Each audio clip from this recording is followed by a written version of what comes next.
नमस्कार, मैं हूं अनोखा अंकित और द अनोखा शो के सेगमेंट फैक्टोरियल में आपका स्वागत।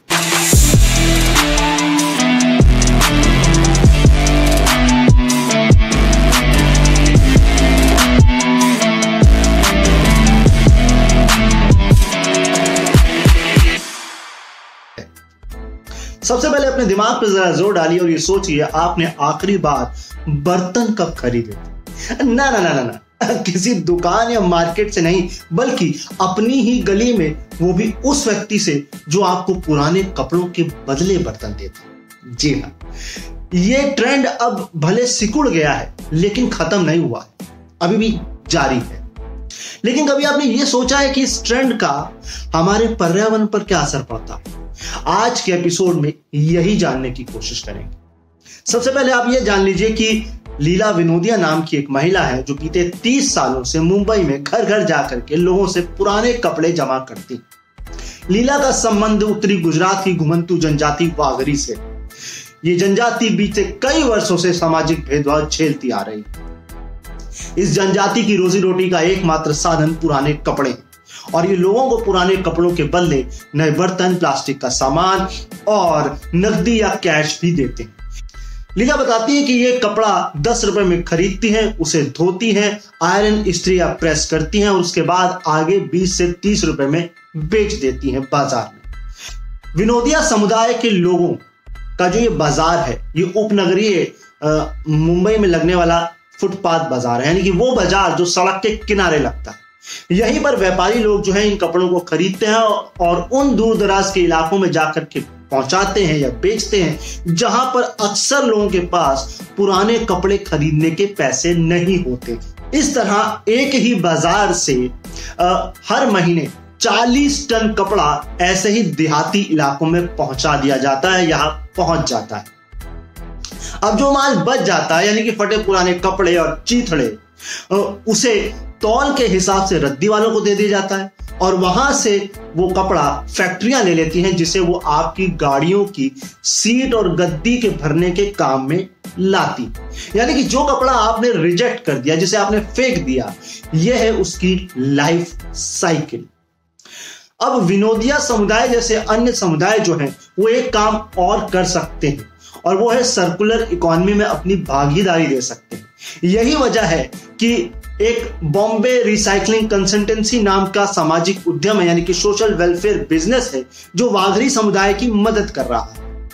इसके संस्थापक विनोद नावरियाल बताते हैं कि केवल वाघरी समुदाय ही अकेला बाजार में 5 से 6 टन कपड़ा लाता है और कार्बन डाइऑक्साइड कम करने में मदद करता है।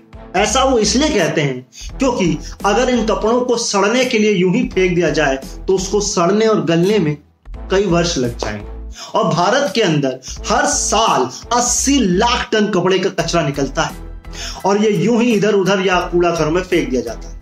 लेकिन सवाल ये कि इतना ज्यादा कचरा आ क्यों रहा है? इस सवाल का जवाब है कि बीते 15 सालों में कपड़े का उत्पादन 2 गुना बढ़ गया है। अब ये क्यों बढ़ गया है? क्योंकि हमने फास्ट फैशन को अपना लिया है। अब ये फास्ट फैशन क्या भला है? फास्ट फैशन यानी हम कपड़ा एक हाथ से खरीदते हैं, पहनते हैं और दूसरे हाथ से फेंक देते हैं। यानी कि हम कपड़े का लॉन्ग टर्म में इस्तेमाल नहीं कर रहे हैं, शॉर्ट टर्म में इस्तेमाल कर रहे हैं। आप खुद ही अपनी अलमारी उठा के खोल के देख लीजिए, कितना कपड़ा आपका 2 साल पुराना है, 2 महीने पुराना है, कितना एक बार पहना है, कितना 2 बार पहना है। और इस बात को मैं आंकड़ों से इसलिए कह रहा हूं क्योंकि बीते 2 दशकों में कपड़ों के उपयोग में 40% की गिरावट आई है। यानी कि जो कपड़ा हम इस्तेमाल कर रहे हैं उसे हम 40% कम इस्तेमाल कर रहे हैं। अब देखिए, ये जो कपड़ों का उद्योग है, ये आपके आर्थिक विकास की दर में तो मदद कर सकता है, लेकिन इससे आपके संसाधनों का बहुत अधिक दोहन हो रहा है। एग्जाम्पल से समझिए, फैशन रेवोल्यूशन इंडिया की श्रुति सिंह बताती हैं कि जितना हम अनुमान लगा सकते हैं, जितना हम सोच सकते हैं, उससे कहीं अधिक पानी जो है वो फैशन पर बर्बाद किया जा रहा है। 93 अरब मैट्रिक क्यूब इतना पानी फैशन पर बर्बाद हो रहा है और इतना पानी एक साल में 50 लाख लोगों के पीने के काम आ सकता है। अब ये इतना पानी बर्बाद हो रहा है, इसका सॉल्यूशन क्या है? इसका सॉल्यूशन है कपड़ों का दोबारा इस्तेमाल, यानी कि सेकेंड हैंड कपड़ों का मार्केट जो कि पूरी दुनिया में फल फूल रहा है, लेकिन हमारे देश के अंदर ये अभी शुरुआती स्टेज पे। क्यों? क्योंकि हम पुराने कपड़े पहनने से हिचक रहे हैं।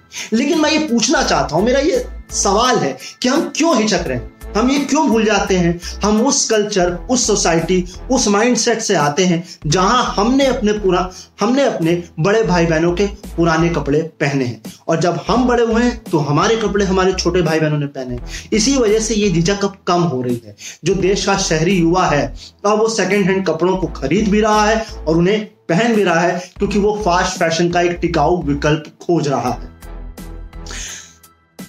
एक फैशन डिजाइनर और स्टाइलिश अमित देवकर हैं, वो ऐसे ही बांद्रा के किफायती स्टोर पर अक्सर जाते रहते हैं।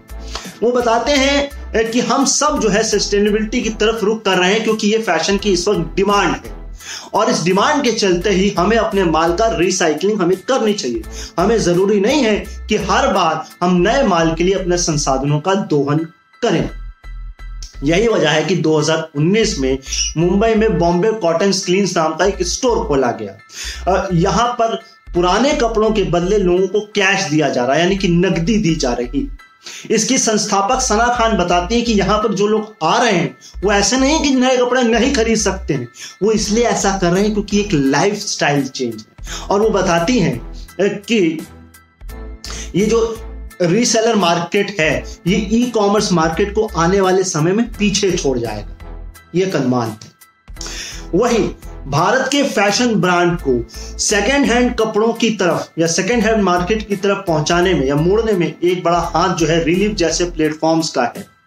ये एक सर्कुलेट प्लेटफॉर्म है। यहां पर लोग जो हैं, यहां पर जो ब्रांड है वो अपने ही कपड़ों को, अपने ही सामान को दोबारा बेच सकते हैं इन वेबसाइट की मदद से, इन प्लेटफॉर्म्स की मदद से। इस प्लेटफॉर्म को कीर्ति पुनिया और प्रतीक गुप्ता ने बनाया। कीर्ति जो है बड़ा उत्साहित होकर ये बताती हैं कि अगर आप इंस्टाग्राम पर thrift India #thrift India post देखेंगे, THRIFT यानी कि किफायती, तो जनवरी 2022 में आपको 4 लाख पोस्ट दिखेंगे, जो कि जनवरी 2023 तक आते आते 7 लाख पहुंच चुके, यानी कि ग्रोथ ही हुई। इसके अलावा जो किफायती स्टोर्स हैं वो अपनी वैल्यू चेन में महिलाओं को भी जोड़ने की कोशिश कर रहे हैं। वो अपने ग्राहकों की पसंद का माल डायरेक्ट उनसे खरीद ले रहे हैं। परंपरागत कपड़ों के लिए भी वन स्टॉप डेस्टिनेशन ये बनता जा रहा है। अगर हम इस मॉडल को आगे बढ़ाएं तो वागरी समुदाय के लोगों की चुनौतियों को भी खत्म किया जा सकता है, और लीला जैसी महिलाओं को जो है वो दर दर सड़कों पर भटकना भी नहीं पड़ेगा। इसके अलावा अगर हम उनके समुदाय को, उनके कारोबार को संगठित कर पाए तो भारत जो है वो दुनिया की जो $36 अरब की सेकेंड हैंड जो मार्केट है या इकोनॉमी है उसमें भी अपनी भागीदारी दे सकता है। और जो वागरी समुदाय है, जो अर्बन रिसाइकलिंग का जो उसमें जो भागीदारी दे रहा है वागरी समुदाय, उनको भी मान्यता मिल सकती है। तो यह है कपड़े की पूरी कहानी, फास्ट फैशन की पूरी कहानी। अब आप खुद सोच लीजिए आपको कपड़ों की कितनी जरूरत है, एक कपड़ा कितना देर तक पहनना है, कितने सालों तक पहनना है, और इसका आपके एनवायरनमेंट पर और आपके आसपास क्या इफेक्ट पड़ रहा है।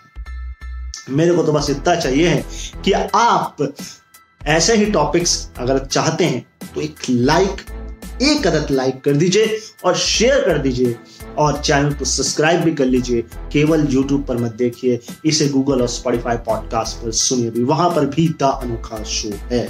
ऐसे ही टॉपिक्स मैं आप लोगों के लिए लेकर आता रहूंगा। अपना ख्याल रखिए, मुझे अपने दिनों में याद रखिए। फिर मिलते हैं द अनोखा शो में। अभी के लिए बाय बाय।